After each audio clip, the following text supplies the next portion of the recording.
తెలంగాణ రాజకీయాల్లో hot topic ఇప్పుడు జూబ్లీహిల్స్ ఉప ఎన్నిక. ఈ సీటు కోసం బీఆర్ఎస్ పార్టీ అభ్యర్థి ఫైనల్ చేసే పనిలో ఉండగా ఒక అనుకోని ట్విస్ట్ వచ్చింది. మాజీ జూబ్లీహిల్స్ ఎమ్మెల్యే పి విష్ణువర్ధన్ రెడ్డి ఇటీవల ఎమ్మెల్సీ కవితను ఆమె ఇంట్లో కలిసి చాలాసేపు చర్చించారు. ఆయన చెబుతున్నట్లయితే ఇది కేవలం ఫ్యామిలీ సెలబ్రేషన్స్ కు ఆహ్వానించడానికే అన్న. పొలిటికల్ సర్కిల్స్ లో మాత్రం ఈ మీటింగ్ కి మరొక అర్థం కనిపిస్తోంది. ప్రస్తుతం బీఆర్ఎస్ నేతల్లో చాలా మంది కవితకు దూరంగా ఉంటున్న సమయంలో విష్ణువర్ధన్ ఈ మీటింగ్ చేయడం రాజకీయంగా చర్చనీయాంశమైంది. ఈ మీటింగ్ తర్వాత కవిత జూబ్లీహిల్స్ బైపోల్లో సర్ప్రైజ్ మూవ్ చేస్తారేమో అనే ఊహాగానాలు పెరుగుతున్నాయి. అదే సమయంలో కేటీఆర్ ఈ సీటుపై ప్రత్యేక దృష్టి పెట్టి మాగంటి గోపీనాథ్ గారి భార్య సునీతను అభ్యర్థిగా పరిశీలిస్తున్నట్లు సమాచారం. మరి కవిత ఎలాంటి నిర్ణయం తీసుకుంటారు? నిజంగానే ఆమె సర్ప్రైజ్ మూవ్ చేస్తే ఇది బీఆర్ఎస్ కి షాక్ ఇచ్చే అవకాశం ఉందని పొలిటికల్ అనలిస్టులు అంటున్నారు. జూబ్లీహిల్స్ పోటీ మరింత హాట్గా మారనుంది. మరిన్ని అప్డేట్స్ కోసం మా ఛానల్తోనే కనెక్ట్గా ఉండండి. See you. Skyflare networks.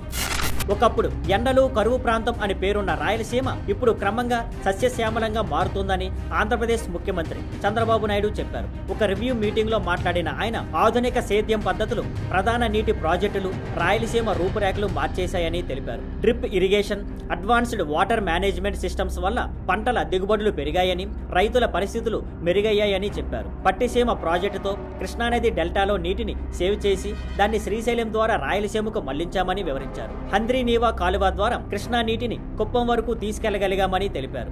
రైతులు సరైన పంటలు వేసి మంచి లాభాలు పొందాలంటే సమయానుకూల నిర్ణయాలు చాలా ముఖ్యమని ఆయన కలెక్టర్లకు సూచించారు. రైతులకు అవసరమైన సహాయం సమయానికి అందేలా చూసుకోవాలని ఆదేశించారు. నీటిని సరఫరా చేయడమే కాదు, వ్యవసాయాన్ని మరింత సుస్థిరంగా లాభదాయకంగా చేయడమే తమ లక్ష్యం అని సీఎం చెప్పారు. రాబోయే సంవత్సరాల్లో రాయలసీమ పచ్చని కొలనుగా మారి కోనసీమల పచ్చదనం చిందించే రోజు దూరంలో లేదని నమ్మకం వ్యక్తం చేశారు. మరిన్ని అప్డేట్స్ కోసం మా ఛానల్తో కనెక్ట్గా ఉండండి.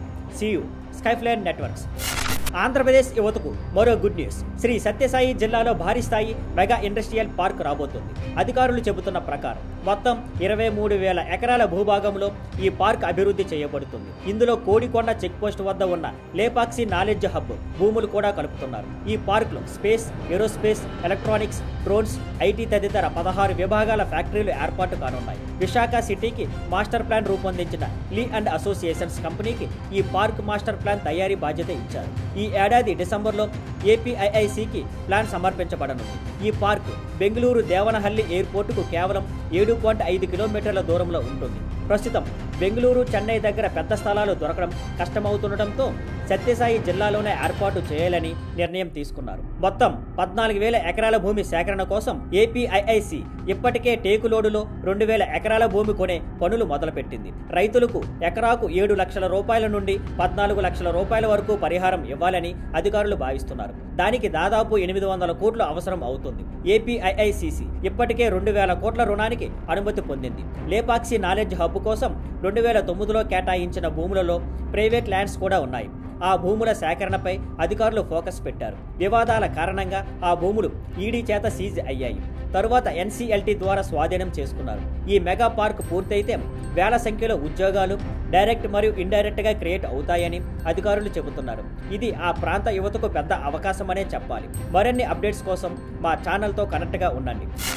ఆంధ్రప్రదేశ్కి గర్వకారణం అయిన విశాఖపట్నంలోని ఎర్రమట్టి దెబ్బలు ఇప్పుడు యునెస్కో టెంటేటివ్ లిస్టులో చోటు సంపాదించాయి. ఈ గుర్తింపు రావడం రాష్ట్రానికి చాలా ప్రౌడ్ మూమెంట్ అని చెప్పాలి. ఈ విజయానికి వెనుక చాలా ఏళ్ల కృషి ఉంది. ప్రత్యేకంగా జనసేన పార్టీ కార్యకర్తలు ఈ దెబ్బలను కాపాడటానికి పెద్ద ఉద్యమం నడిపారు. దాదాపు 18,500 ఏళ్ల చరిత్ర కలిగిన ఈ ఎర్రమట్టి డ్యూన్స్ 1,500 ఎకరాల్లో ఉండేవి. కానీ పర్యాటకం, cinema shootings, real estate encroachments వల్ల ఇవి క్రమంగా నాశనం అవుతున్నాయని నిపుణులు హెచ్చరించారు. జనసేన నాయకులు ముందుండి పోరాడారు. Janasena general secretary Bolisetti Satyanarayana, national water activist Rajendra Singh, corporator Murthy Yadav కలిసి ఈ సమస్యను ఎక్స్పోజ్ చేశారు. డిప్యూటీ సీఎం పవన్ కళ్యాణ్ స్వయంగా 2023లో ఈ ప్రదేశాన్ని సందర్శించి ఇవి ఒక ప్రత్యేకమైన ధనంగా కాపాడుకోవాలని పిలుపునిచ్చారు.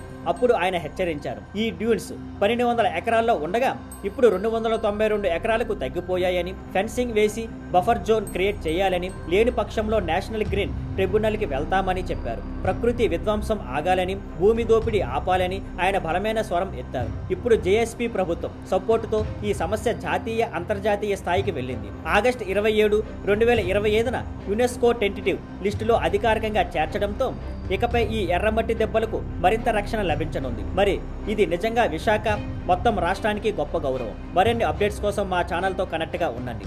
See you. Skyline networks. ఈరోజు మనం ముఖ్యమైన విషయం గురించి మాట్లాడబోతున్నాం. తెలంగాణలోని కళాశాలలకు సంబంధించిన ఫీజు రియంబర్స్మెంట్ బకాయిలు. ముఖ్యమంత్రి రేవంత్ రెడ్డి, ఉప ముఖ్యమంత్రి బట్టి విక్రమార్క మరియు మంత్రి శ్రీధర్ బాబు మధ్య జరిగిన ఒక ముఖ్యమైన సమావేశం ఇటీవల ముగిసింది. ఈ సమావేశంలో ప్రధానంగా చర్చించిన అంశం కళాశాలలకు చెల్లించాల్సిన ఫీజు రియంబర్స్మెంట్ బకాయిలు. దాదాపు 4.5 సంవత్సరాలుగా ఈ బకాయిలు జమ అయ్యాయి. మొత్తం సుమారు 8,000 కోట్ల రూపాయలు. ప్రైవేట్ కళాశాల యాజమాన్యాలు ఈ దసరా నాటికి 1,200 కోట్ల రూపాయలు చెల్లించాలని డిమాండ్ చేస్తున్నాయి. మిగిలిన బకాయిల్లో సగం అక్టోబర్ 31 నాటికి మరియు మిగిలిన సగం డిసెంబర్ 31 నాటికి చెల్లించాలని కోరుతున్నాయి. ఈ బకాయిలు చెల్లించకపోవడంతో రాష్ట్ర వ్యాప్తంగా ప్రైవేట్ డిగ్రీ, పీజీ, ఇంజనీరింగ్ కళాశాలలు మూతపడుతున్నాయి. విద్యార్థి సంఘాలు వెంటనే కళాశాల యాజమాన్యాలతో చర్చలు జరపాలని, బకాయిలను విడుదల చేయాలని డిమాండ్ చేస్తున్నాయి. సీఎం రేవంత్ రెడ్డి విద్యార్థులను సమ్మేళనం విరమించాలని కోరారు. బకాయిల చెల్లింపు విషయంలో ప్రభుత్వం సానుకూలంగా ఉందని, కళాశాలలు సాధారణంగా పనిచేయాలని సూచించారు. ప్రస్తుతం ప్రభుత్వం ఆర్థిక ఉన్నత విద్యాశాఖ అధికారులతో అంతర్గత చర్చలు జరుపుతోంది. ఈ బకాయిలు చెల్లింపు ప్రక్రియ, ఆర్థిక భారం మరియు దీనికి సంబంధించిన ప్రతిపాదనలపై చర్చలు కొనసాగుతున్నాయి. త్వరలో కళాశాల యాజమాన్యాలను చర్చలకు ఆహ్వానించనున్నారు. ఈ చర్చల ఫలితంగా కళాశాలల మూతలు కొనసాగుతాయా లేక సాధారణ స్థితి నెలకొంటుందా అనేది ఆసక్తికరంగా మారింది. ఈ సమస్య 10 నుంచి 15 లక్షల మంది విద్యార్థుల భవిష్యత్తును ప్రభావితం చేస్తుంది.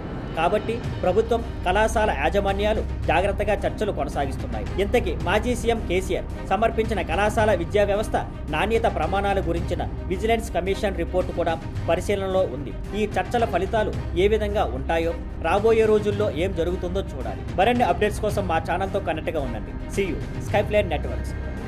Thank you for watching. Please like, share and subscribe.